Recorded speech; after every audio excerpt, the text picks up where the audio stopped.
way in which you're serving our local community. So thank you very, very much. And thank you also to Damien for joining us as the relevant portfolio minister and someone who has been a great friend of the Northern Beaches during our last lockdown. And a lot of the lessons from that are able to help us this time around. And also to the wonderful public servants of New South Wales who are here to assist all the business owners on the line. I know that, for example, we've got John and Anthony from Service New South Wales, Katrina, who's also a director at Service New South Wales, and I understand Michael Gadiel is also with us, who's from New South Wales Treasury, who'll be able to help with specific questions on the support package. I'll just make a brief comment about how they're structured, and then we can, and then I'll hand to Damien. Just conceptually, the federal government is focusing on the support to the individual, and the state government focuses on support to businesses. So it's those two areas of responsibility that have been determined at the National Cabinet that have tailored our approach. And so remember, individual is federal, and business support is done at a state level. Of course, there's crossover, but as a general conceptual principle, that's how to understand it. Locally, obviously, we are in a very different situation than when we were the epicentre of the outbreak with the Avalon cluster back in December, January. Unfortunately, however, we do have 22 cases locally on the Northern Beaches, 9 of them in the last 24 hours. We do have evidence of COVID in the sewer at the Warriewood Sewage Treatment Plant. So while we are not as affected as other areas of Sydney, we also need to be very cautious, and obviously the situation remains very, very fragile and uncertain. But in that context, it's very important that we understand what we can do to help you, as you keep your businesses together during this very difficult time. So with those words, I'll hand over to Damien. Yeah, thanks, Rob. And I think the starting point of the analysis which you just made in relation to where do you go to access assistance is an important distinction. If you are a business that needs assistance, then Service New South Wales is the place to go. If you're an individual that has lost working hours or has got no working hours at the moment, then Service Australia is the place where you would go for the COVID assistance grants made available through Service Australia. I just want to make a number of observations before I just outline some of the packages which are available, and the details of those packages will be addressed by some of the other people online, and the minutiae of eligibility is really something which is front and centre for a lot of the public servants who are dealing with the day-to-day applications. But I just want to start by saying I came off a call from the Mosman and Neutral Bay Chambers of Commerce, which we started at 2 o'clock, and we went through it. One of the things that they raised, of course, is why can't we have specific LGAs where there are no instances of COVID in the community? Why can't we start opening those businesses up to start to remove the lockdown requirements? And part of the answer to that is that the vaccination rates in Mosman and Neutral Bay are no better than the vaccination rates in Fairfield or Cabramatta, where the hotspots of COVID outbreaks are. The Premier has consistently says that we need to be heading for higher vaccination rates as part of the roadmap out of this. I just want to start by making a plug for businesses which are on this call to be really trying to get as many people as they can to be vaccinated, because vaccination is one of the big keys that we have to emerging from the lockdown. Turning to the actual grants which are available, the thing that I would really also want to stress is the importance of getting advice. There are so many packages available at the moment, whether it is from the Commonwealth government or from the state government. The eligibility criteria are demanding or less demanding, depending upon the sort of grants which you're applying for. And what I would encourage all businesses to do is to at least get professional advice, or alternatively, there's a program which is administered by Service New South Wales and the Small Business Commissioner relating to Business Connect, which gives free advice, or alternatively, Service New South Wales is offering a business concierge service. Now, some of the feedback from that is that there are large waiting times for businesses to be contacted with that concierge service. But I can say this, that in the last 2 days, the business concierge service have responded to 22,000 inquiries in relation to assistance relating to the grants which may or may not be available.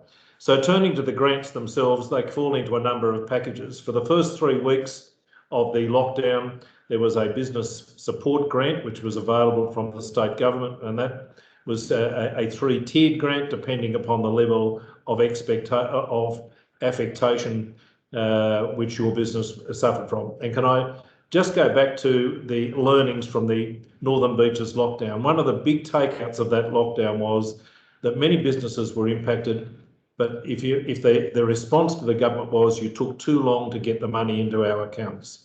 What we have done this time is trying to stand up these application processes so as to get the money into people's accounts as quickly as possible.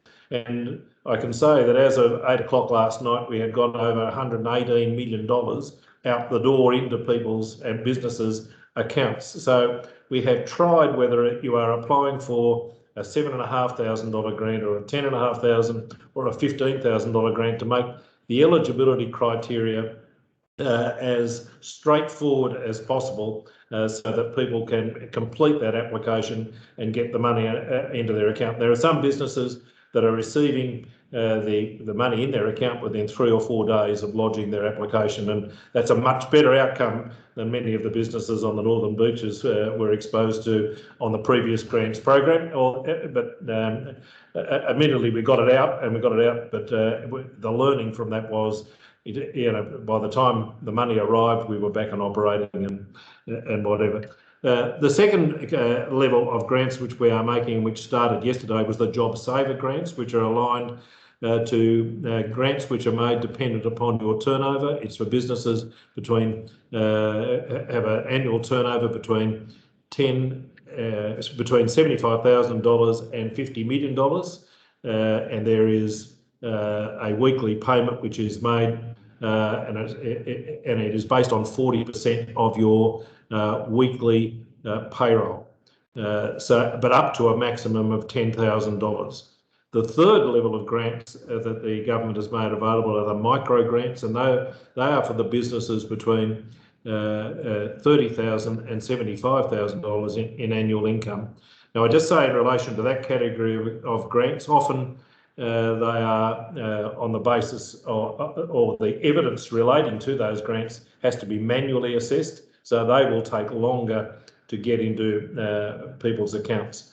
A question which I am frequently asked is what if I don't have the evidence which supports the level of downturn which I've had in my business, because I either was in an operation in 2019, I've just started business in the last 12 months or 18 months, and I don't have those figures. Does that mean I miss out on the grant? Well, the answer is no, but it just means that there will be an assessment which has to take place, again, manually, and you will need to provide evidence of that downturn from a professional advisor, whether it's a business activity statement, whether it's a GST statement or the like, which demonstrates the impact on your business and the eligibility for that criteria.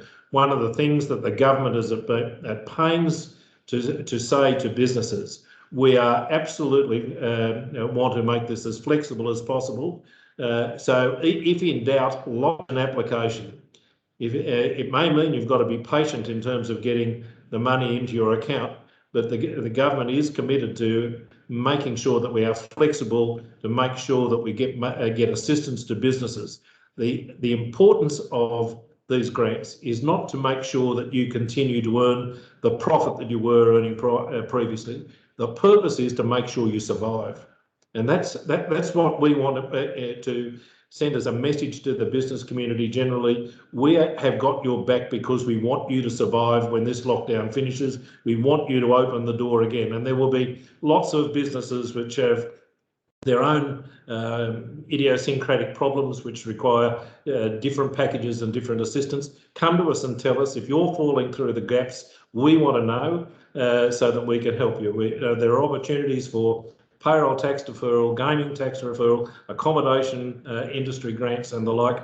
But if it is necessary to tailor individual packages, come and tell us about it and tell us why that industry ought to be supported, because it is important to the state, which bears the great burden of the economic engine of the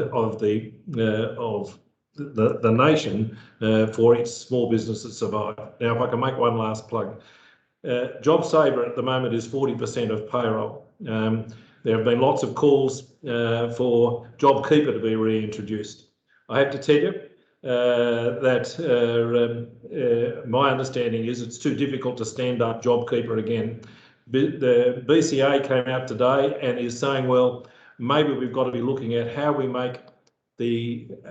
can top up the amount which the state government is providing to businesses by, instead of making it 40% of payroll, increasing it to 60%, and potentially the Commonwealth government adding to the amount which the state government is currently providing and making available. And as the Treasurer has been at pains to say, we want employees to be connected to the business. We want you to take ownership of your employees so that when you do open your business again, those employees walk back through the door and they have a job. So the measures which are being urged upon the Commonwealth Government are, what measures can we as a state government take which will connect the employees to the employer so that going forward, those employees still feel connected with their business. So they're just some high-level observations. I'll be interested to get the feedback of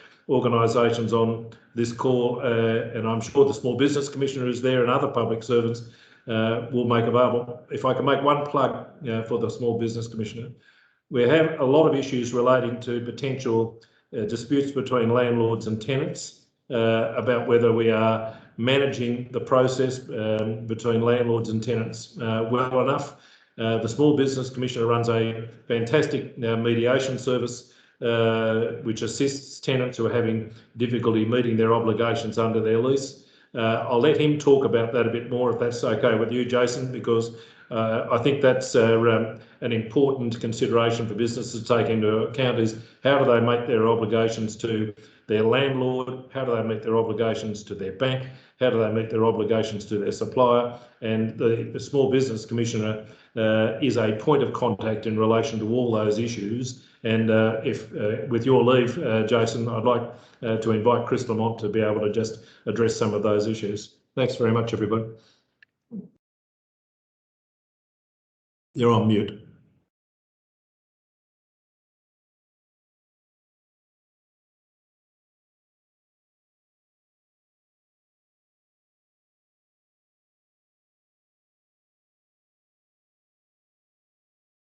It appears he's not on the call, Jason. You're on mute.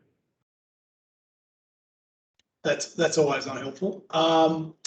If Chris isn't there, Rob, we'll try and get Chris up. Rob, do you want to introduce Katrina Carroll?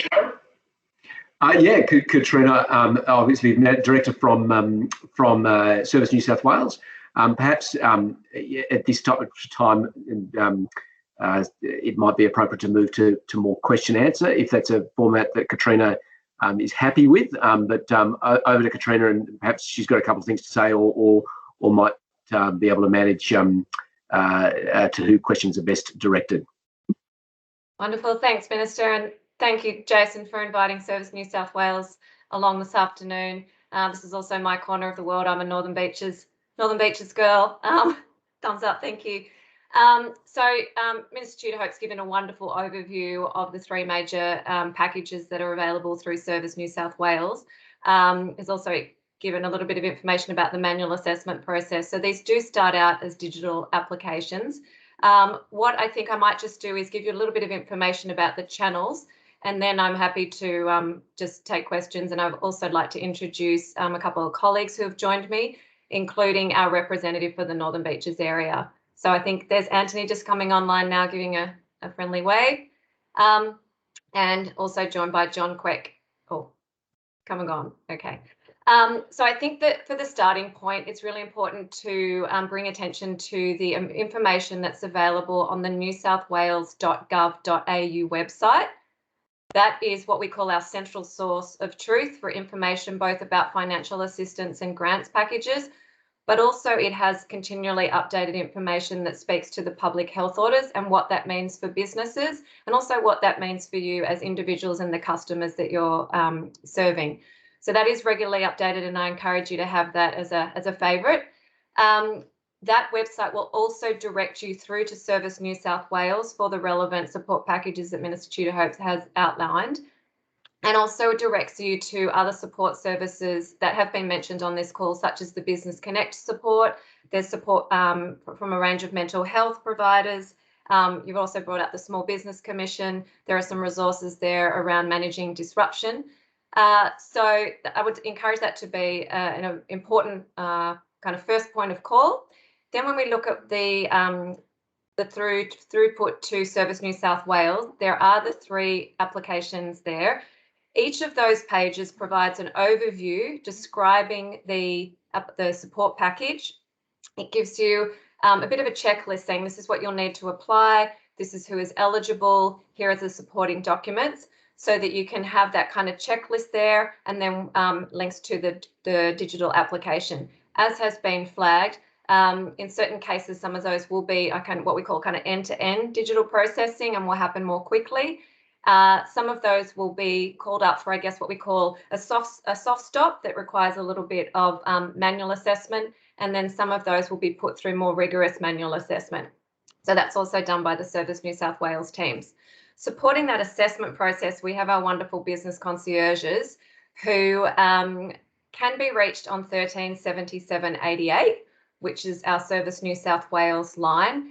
As has been flagged, we do have extraordinarily high call volumes at the moment, which I know for you businesses out there it's extremely requires a large amount of patience. Rest assured that we are doing everything we can to bring those call wait times down. We have had wonderful support across our sector.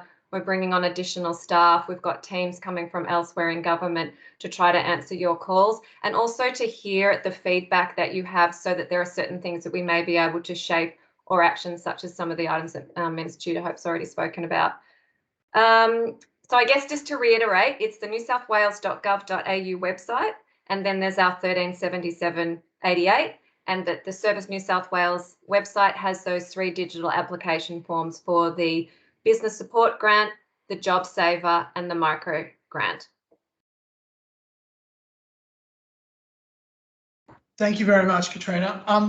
Look, I'm just going to open with a question that's in the chat. We've had pre-submitted questions.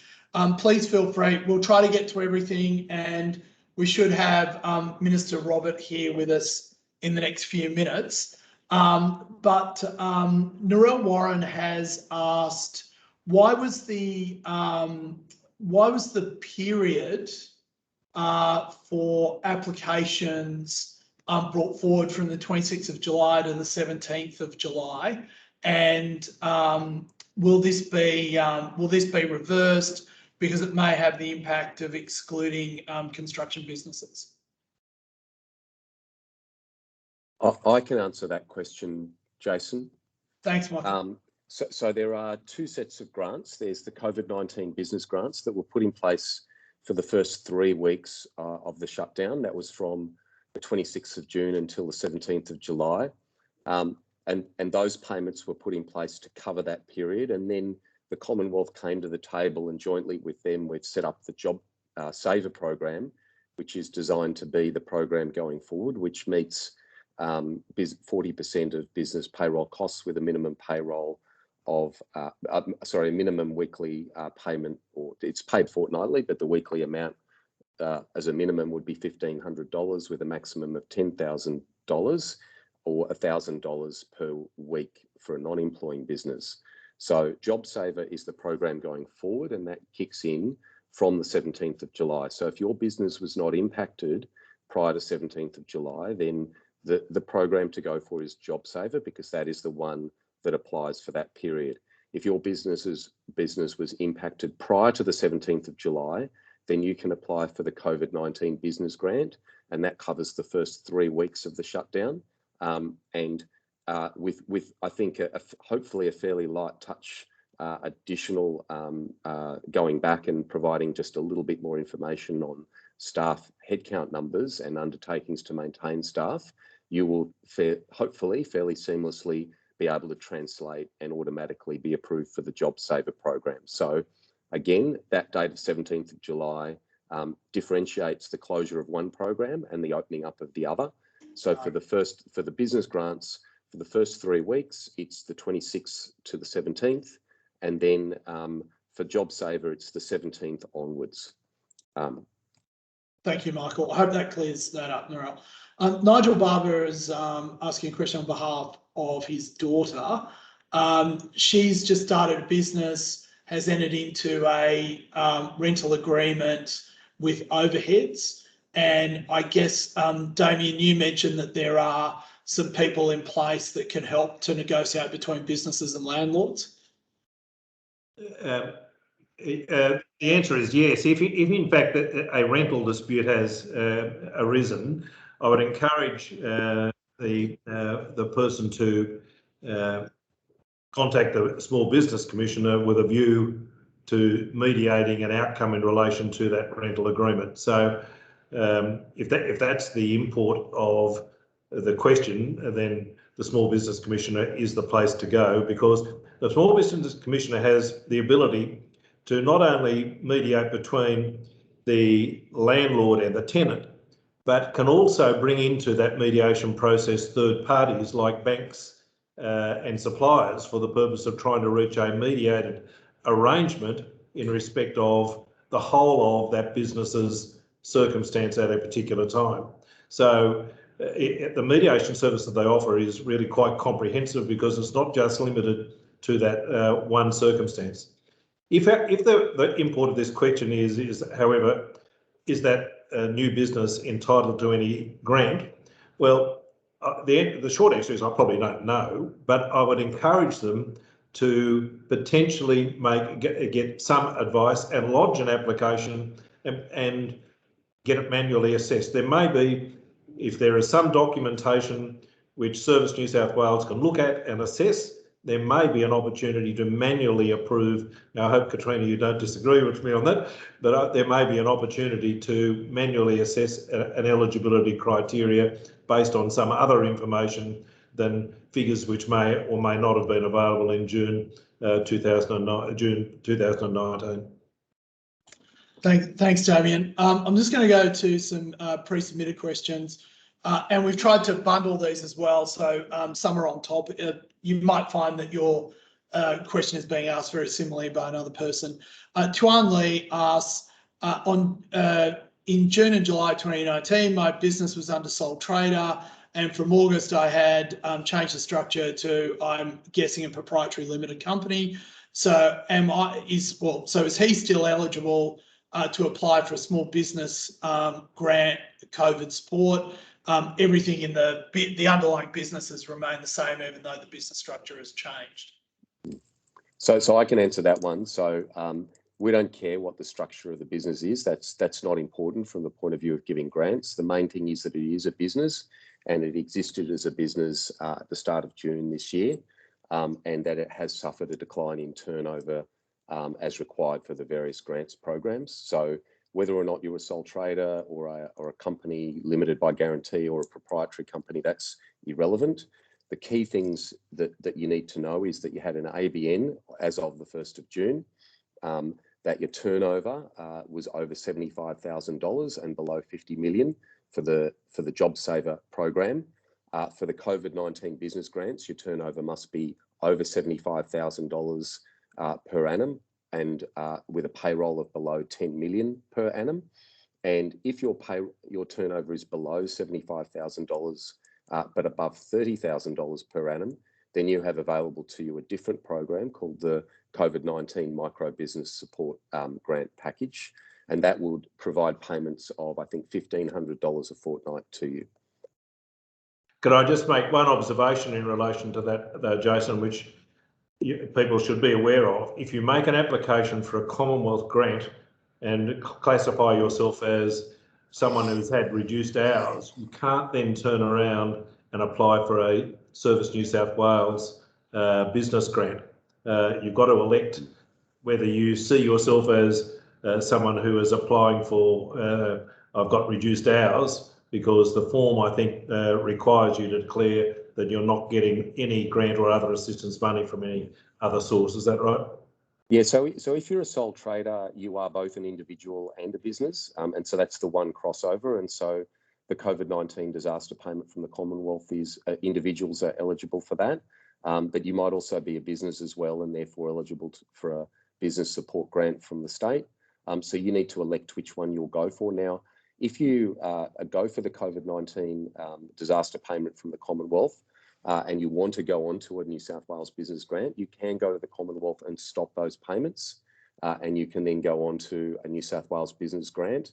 But you'll need to contact the Commonwealth and stop the payments, and then let people know at Service New South Wales that you've done that. So the Commonwealth has adjusted its rulings and regulations to make sure you can go across as long as you're not receiving the payments at the same time. So you can't get both for the same period. Thank you, Michael. Thank you, Damien. John's just quickly asked, is the turnover based on weekly or monthly turnover? I don't think it matters, does it? So the turnover test is an annual one. And it's based on the 1920 financial year. Thank you. Thank you. Next question is from Chris Kavanagh. With regard to the New South Wales Business Support Grant, businesses that invoice monthly may not be entitled to the grant. The actual impact on these businesses will be felt in the month following the grant assessment period, because it will be in July, August, that they will have no income. Will the assessment period be adjusted? So at the moment, the assessment period is aligned with the public health orders, which extend out to the 30th of July. If those public health orders are extended, then we will extend the assessment period in line with the period of operation of those orders. So really, your business may be either a cash business or an accrual business, which stream you fall into. The timing, so those payments may be made now, but they're probably for last month now. But if you're a cash business with the ATO, then yes, you're still receiving income. So your downturn will still happen. It'll just happen at a later point in time. And if we're still in lockdown at that point in time, you'll be eligible to receive those payments when the downturn happens. If your business is registered with the ATO as an accrual business, then even though you're receiving a cash payment this month for the work you did last month, that isn't a payment that accrues to this month. That payment accrues to when the actual activity associated with that payment occurred. And so that's considered to be last month's payment. And therefore, the revenue downturn would apply during the test period this month. Got it. Thank you. Mark Gilbert asks, are we required to pay TAFE days for apprentices who have been stood down? So look, I've done some work on I'm not an expert on this myself, but I've been in contact with people that are, and my understanding is that you don't pay staff that are stood down. So that would include time in TAFE. Okay. Matt Wiles asks, there has been a number of COVID support packages for small business. However, partnerships and sole traders seem to have been left out or are not eligible if they do not have employees on wages. There will be many of these small businesses that will fold under the current situation. Is that the case? So there is provision for non-employing business within the JobSaver program. So non-employing businesses will receive, it's aligned to 40% of payroll for employing businesses, but for non-employing businesses, it's a flat $1,000 a week paid to the business as a fortnightly payment.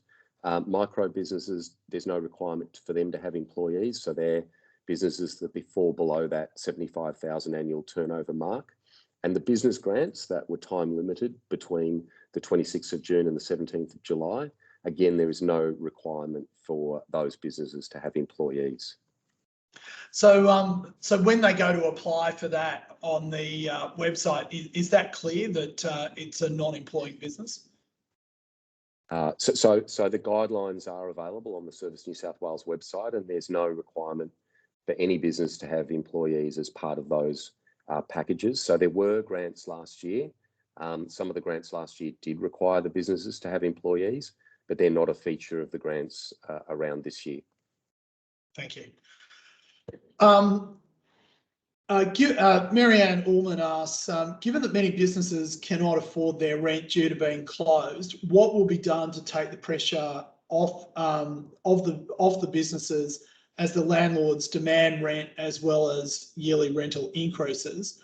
Also, if a company is forced to walk away from their lease obligation, is there any help for them? Legal and financial implications are frightening and seem quite unfair.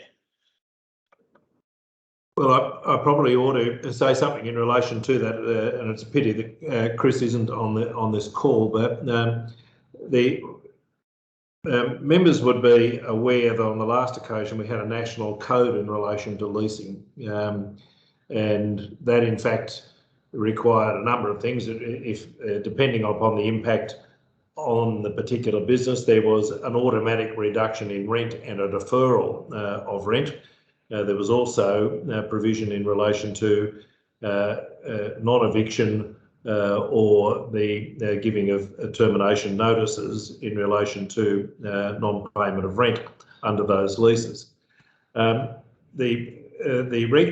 this occasion, what we have in fact done is only include provision that businesses, that landlords cannot evict tenants for failure to pay rent during the current lockdown period. So we have reinstituted the provisions relating to protecting tenants from being evicted. We have been less prone to reintroduce the code relating to the deferral or waiver of rent, because in many respects what we have done is rolled out a reasonably generous grants package in the hope that that assists with the payment of business expenses. But we've also borne in mind the fact that there are many small businesses who are also landlords who on the last occasion bore a significant brunt of reduction in their income as a result of the national code which was adopted. However, I don't say that we won't go back to it. If in fact circumstances arise where it becomes increasingly evident that landlords are not cooperating or dealing with their tenants in a just and equitable manner for the purposes of being part of the solution to this problem. So what we are saying is that there is a mediation service available. We make that, we provide a significant level of free mediation for parties to be involved in. It is an extensive mediation service, and our experience is that landlords do generally come to the party in terms of helping their tenants. So I'm reluctant at this stage to say we will go back to the code. However, it is something we continue to monitor in terms of the impact on tenants going forward. Thank you. So just sorry, Jason, there's one more piece of information that I think would be useful to that person, and that is that the state is providing a refund to landlords of their up to the amount of their annual land tax, provided that they pass that on in terms of rental reductions to their tenant. So that could be a substantial amount, up to several $1,000s for some properties or more. And so they can offset any land tax they owe to Revenue New South Wales. they can recover for the 21-22 financial year and pass that on to their tenant. And that's even if they've paid it, we will pay it back to them. And would that include someone who owns their own premises? So, for example, a function centre who, obviously owns the land and has paid considerable amount of money in land tax? No. So I think I endorse what the minister said. Okay. That's always a good idea. Anyway, we have now been joined by the Federal Minister, Mr. Robert. How are you? We're hoping there's some good news out of ERC, but you probably can't tell us. Hey, buddy. Good. Sorry, ERC went. In fact, ERC is still going. I left with the words that every treasurer wants to hear. Treasurer, I endorse the sub you're about to talk about, and everything you'll say, I'm sure, will be correct. ERC will be great. I'm sure you'll hear more about it in due course. But great to join you, buddy. Thank you. Is there anything that you would like to just run through in terms of federal government support for small businesses? We've obviously got people here from New South Wales Treasury, Minister Tudor Hope, Minister Stokes, and Katrina Carroll from Service New South Wales. Oh, superb. In short, working very closely with Services New South Wales, Victor Dominello and I have got each other on speed dial at present. New South Wales is a pretty sophisticated state. It can actually build things in quite a sophisticated way. So the current small to medium enterprise package, whereby if you've had a 30% reduction in terms of your business, you'll get a 40% or up to 40% of your payroll between $1,500 and $10,000. The federal government's going 50-50 with that. New South Wales is building their own tech, which is great, but they've got the capability for that. But the PM's made that very clear that we'll provide that right across the country for other states in need, and we'll build the tech for that for other states, because frankly none of them have got the sophistication of the Commonwealth and New South Wales. But we'll back New South Wales in very heavily on that small to medium enterprise payment structures, and of course the COVID disaster payments of currently $600 and $375 at the individual level. So that covers off the individual and the business level. So that's in terms of the Commonwealth response. We're backing New South Wales in because New South Wales have assured us they've got it, and for all intents and purposes, it sort of looks like they have from a systems and build point of view. And I think you're going live with payments in the coming days, which is pretty exciting. Fantastic, thank you. So you're happy to hang around and answer any questions that we might have? I can think of nothing better, Mr. Falinski. Oh, good, Minister Robert. Okay, well, Graham Parker asks, my question is, why is the grant not means tested, as in the same grant is issued to a business who pays $800 per week to a business that pays $5,000 per week? In his case, I also have 3 branches all on the Northern Beaches, but one entity which compounds the huge losses threefold.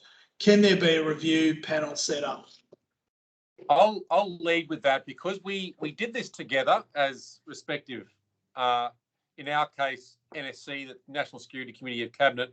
We're doing our response, and New South Wales, whatever you've got, an emergency cabinet. So together we worked this out, and it was based on a number of principles. One, it was based on small business, and we used the tax office small business definition. There's lots of them, which is $50 million turnover, number one. We went with if you've had a 30% fall consistent with JobKeeper, we'll provide up to 40% of your payroll between $1,500 and $10,000. Now, if you're a business, we adopted the New South Wales grouping provision for payroll tax at New South Wales request. I thought that was wise, which is you might have a reduction in New South Wales, but the rest of your national businesses going gangbusters. Well, if the business is going gangbusters and businesses are grouped for all other areas of Office of State Revenue in New South Wales, we should be consistent in that respect. So we have been. And if you've had a downturn, again, regardless of where you're based or where your people are based, that downturn from the reciprocal period in a 12-month previous period going backwards, you can actually demonstrate it, you can measure it, you can see where it is. So it is fair. So I actually think that the current construct, the small business, noting the grouping provisions, is actually a fair approach. I think it's quite defensible. Michael, Damien, did you want to add to that? Look, I would just say that if they're referring to the COVID-19 business grants that applied for the first 3 weeks, then they are a flat rate grant, and that's simply a decision of government and was driven from the necessity to get money out to businesses as quickly as we could. We've now moved on to JobSaver that the Minister has outlined, and that's linked to payroll, and we feel like payroll is a better reflection of business activity and costs than just going for a flat rate amount. And so we feel that the JobSaver program is better aligned for the reasons that the Minister explained. Yeah, that's good feedback, Jason. I'm not aware of what New South Wales did previously at the state level. So if it's referencing that, then Michael's spot on. But it's pretty hard to argue that a 30% reduction of your business in payroll terms and then providing up to 40% to a level is not fair, because I think it is. Thank you. Michael, I've got another question, this time from Mark, about Mark's clearly in construction, and he's saying that he can't apply for a grant because the construction industry was closed down after the 17th of July. But as I understand from your previous answer, he can, but it's a different grant he can apply for. Is that right? That's right. And that grant is now open for application on the Service New South Wales website. He can go there and apply. The name of that grant is just, I think we just need to nail this down. There are a lot of people up here involved in construction, so we just need to nail this down. So the name of that grant is JobSaver. So he should go and apply for the JobSaver grant. And because if he is in construction in Sydney, we know that construction in Sydney has been shut down by order of government, and so he has a light touch, low doc approval process ahead of him if his ABN aligns with that industry. Great, thank you. And if he's a sole trader, the process is similar, I assume, but without an ABN. Everyone that's in business needs an ABN. You can't open a bank account as a business without an ABN. But he doesn't need a proprietary limited company. He can just be a sole trader. Thank you. That's fine. If it's a sole trader, Jace, it's a flat $1,000. Okay, thank you. Because he's a non-employing entity, so it'll be $1,000. Okay. So Scott asked, I think, a policy question, probably for you, Stuart. When will fully vaccinated people be allowed to run their businesses without restrictions? It's actually more of a question for the states, because the states exercise through their health orders restrictions, because the federal government can't issue a restriction. Having said that, we are trying to align more and more through National Cabinet what the Commonwealth and the states are doing together. And certainly New South Wales and the Commonwealth are highly aligned on this. The National Cabinet has agreed in terms of 4 phases. Phase 1, where we are now. Phase 2 is based on a stronger vaccination program that we won't need to move to lockdowns, and there will be a greater degree of freedoms for vaccinated Australians. And to give you some context, we're currently, all of us, vaccinating 0.5% of the population a day. So let's call that 10-12% a month. So you'd expect the nation to be at a vaccination rate of sort of 75% by November. So November is when you're starting to think within the National Cabinet construct of what phase 2 looks like, which is the next step of where we are. But I'd also remind everyone, in terms of the Delta variant, we previously dealt with, let's call it the Wuhan variant, which is a widely accepted name. Delta variant right now, there's not a country on earth that has got rid of it. Not even Singapore. They just not have managed to do that. Once it's got a foothold, it just exists because it spread so fast. The best we can do is suppress it, and suppress it really, really hard. But we can suppress it hard and still open our economy up. And you're seeing South Australia and Victoria coming out, I think, at midnight tonight or tomorrow. So that's where we need to aim. Very strong suppression. New South Wales has got a great track record in that. Moving to a strong vaccination program of 10-12% a month. Therefore, you're looking at moving into stage 2 late November-ish. There's no hard dates on this, but that would be a reasonable planning figure. Damien, did you want to add anything to that, or Rob? Yeah.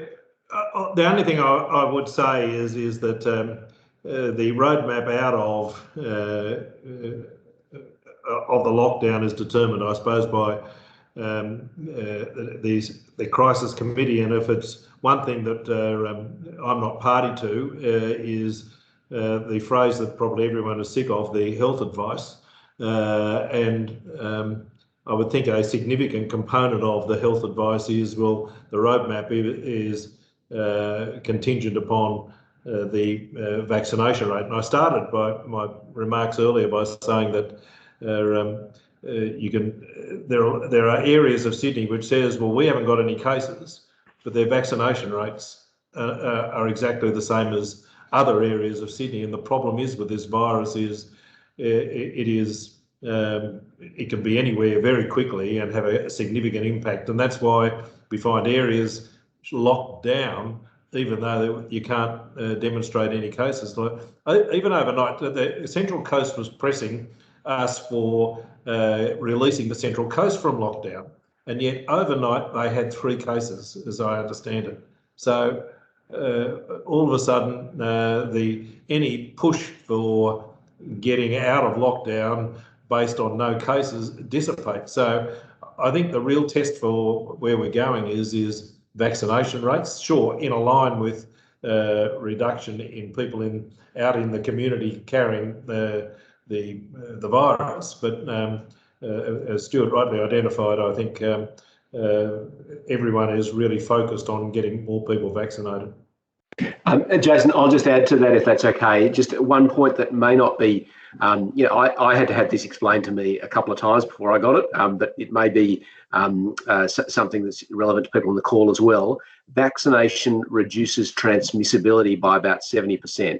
So, one of the key ways we can get on top of this is increasing vaccination, because people who are vaccinated, not only are they less likely to get symptoms, but most importantly, they're far less likely to transmit the illness to others. So that's why vaccination is so much a part of getting on top of this current outbreak. It's not just isolation, it's isolation plus vaccination.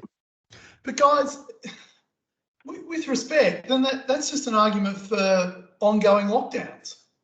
I mean, the UK's got 75% vaccination and 50,000 cases. I mean, if we're going to put it down to, Rob, we've got 9 cases overnight on the northern beaches, but each and every single one of them was a household transmission. If that's the standard, well, then why isn't everyone locked down? Well, I get the argument that you're making, Jason, is that you say that the combination of vaccinations and cases isn't necessarily the best guide. What I'll be interested to know is what is a better guide? Well, let's not get diverted onto this argument. But I think the better guide is, waiting for there to be an outbreak and continuing social distancing as the only way we can, which is what we did for, 12 months. But anyway, let's not get diverted. Tomorrow we've got an epidemiologist. We'll have that argument there. You guys are more than welcome to join us. The online, so I have another question in the chat function from Info. I'm sorry, I don't have your name, which says, read the online application and ask 2 questions regarding 1, employee headcount, and 2, will your business maintain your employee headcount? If you answer no, you cannot progress with the application because it obviously does not comply. So question is, are the 2 business partnerships in a partnership deemed employees? I think that's a question for you, Michael, but anyone jump in who'd like to. So the requirement is to maintain the relationship with the employees, not to dismiss them. But if they are legally stood down or their hours reduced, and that's legal to do so under the employment arrangements, then they're considered to be maintained as employees. So there are stand-down provisions in the Fair Work Act, and I know they've been used in the construction industry. There's also provisions for unpaid leave. We don't necessarily expect employers to pay staff when there's no money coming into the business, but given that some businesses are receiving payments of 40% of payroll, that may be a decision for the business if they're able to meet their costs and keep some of the hours for their employees going, then that would be an added benefit. But we're not requiring that. We're simply saying you're not allowed to take active steps to dismiss them. Jace, the way we built this together, to answer some of the tricky issues of partnerships and those sort of things, was to refer to the grouping provisions of payroll tax, because that deals with all of those issues by law as well as the intricacies. And there's a whole bunch of case law and administrative appeals law that goes with it. So that deals with I'm in a partnership and I left my partner's wife's cat's dog aunts. You can sort of head to the grouping provisions to sort that out. In terms of employees, if you've let all your employees go, well, there is no payroll ipso facto. So it's designed to keep the employees there and designed to supplement the payroll to pay for those employees. If you've let your employees go, then the COVID disaster payment from the Commonwealth, the 603.75, is designed for that. So it all works in tandem, all built to sort of hang together. Thank you. But just, Michael, just to be clear, if you're doing the online form and it asks whether you employ someone and you're in a partnership, I assume the partners aren't considered employees, or you are for the purposes of that application. So look, that depends on the way the business is structured. Sometimes partners are paid employees, and sometimes they are owners and they receive proceeds from the business as proprietors. So that would just depend on the detail of that business. But presumably, if they're partners, they're not dismissing themselves and they're maintaining the relationship with themselves going forward, irrespective of whether they're able to provide themselves with any hours. So I think in that situation, you would just simply tick, yes, I am maintaining my employee headcount. Thank you, Michael. Matt asks, and Damien and Rob, you'll have to answer this question, sorry. So given the 9 new cases in the last 24 hours on the northern beaches, do we expect policy settings to remain the same, or do we think they'll get tighter, or do we think they'll get looser? I think Damien's answered the question that it won't get looser, but do we think it'll get tighter? Well, Rob may have a different perspective on this, but neither of us are currently. Well, Rob maybe have a different view, but I'm not consulted necessarily in relation to the policy settings in relation to the day-to-day analysis of the health advice which is currently provided, and that's a fluid problem which the crisis committee assesses on a day-to-day basis, and I don't envy them that task, but it is not something that we can give, or I can give a realistic answer to, because there is information which I'm not party to, which guides the making of the decisions relating to lockdowns. Rob, I don't know if you have any different view. So Damien and everyone on the call, the difficulty for either of us asking the question, we're not part of the decision-making body, which is a subcommittee of the Cabinet that has access to the health data and meet on a daily basis. They've been in a meeting all afternoon. As you'd appreciate, it's fluid, so they're making the decisions on the advice before them from time to time. The Premier has indicated that there will be construction returning this weekend, so that there will be movement in that area. I don't anticipate the lockdown locally to be any harder, but certainly I don't see, I haven't heard any indicate that there would be a loosening on anything other than construction, which the Premier has already made some statements about. But you don't necessarily see any tightening per se, but you don't know either. Yeah. No, on the information available to both of us, I think I can speak for Damien too, but with the caveat that neither of us are part of the committee that make the decisions. Yep. Fair enough. So Narelle Warren just wants to be clear about this construction issue, Michael, sorry. And I'll just read it word for word so that I'm not getting it wrong. But to be clear, other industries can get the small business grant plus JobSaver, but not the construction industry due to the date change. Again, the New South Wales government changed the period ending date. I think, she has a view about why you did it. Yeah, so if your business was impacted between the Michael, do you mind turning yourself up? I'm finding it hard to hear, sorry. Hang on. So can you hear me now? Yeah, Thank okay. you. So if your business was impacted between the 26th of June and the 17th of July, regardless of the industry, then you can apply for the COVID-19 business grants. They're for small and medium-sized businesses, the requirement being a turnover of over 75,000 and a minimum turnover decline during that time of 30%.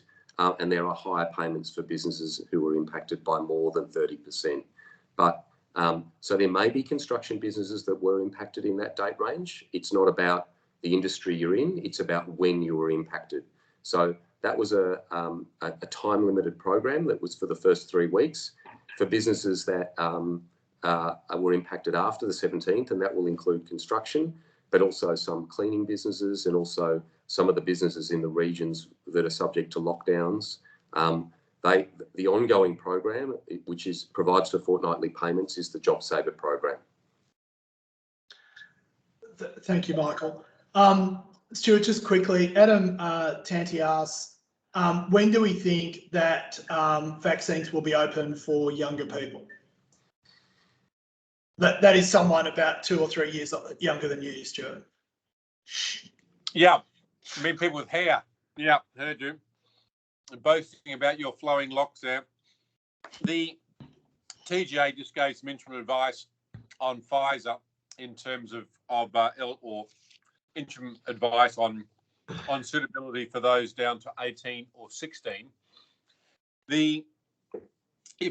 As we move through the various cohorts at 0.5% a day, obviously we're moving through sort of 1B and into 2A. I would have thought National Cabinet will be discussing this in the coming weeks because it'll be a National Cabinet agreement across the states, territories and the Commonwealth in terms of making it available for all those depending upon TGA advice. So without wanting to give you a date, I would suspect in the coming weeks you'll see it on the NatCab agenda and then you'll see national leaders come out and talk it through as to where we're going. I couldn't see it before September. That's just me guessing. There's no hard and fast science to that, but that'd be timelines I'd be looking at.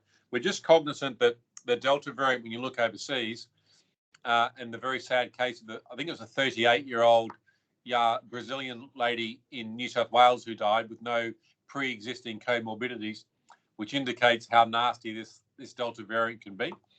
So there's a fair bit of focus on both TGA approval and supply and decision making on that exact question.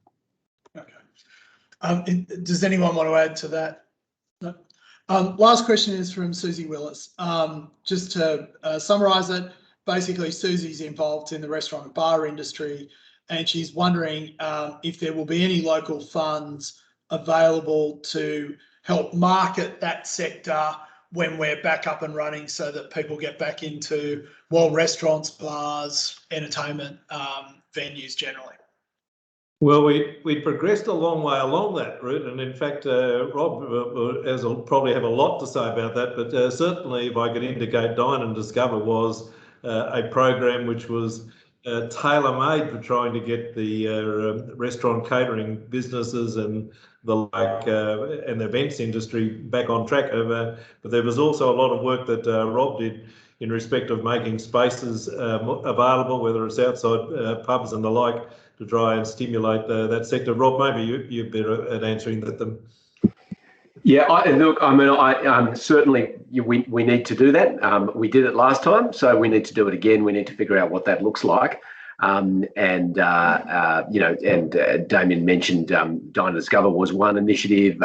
Some great stuff was done in Sydney CBD. Locally, we had a whole series of placemaking grants to try and create more activity locally. And through planning, we're looking at ways in which we can.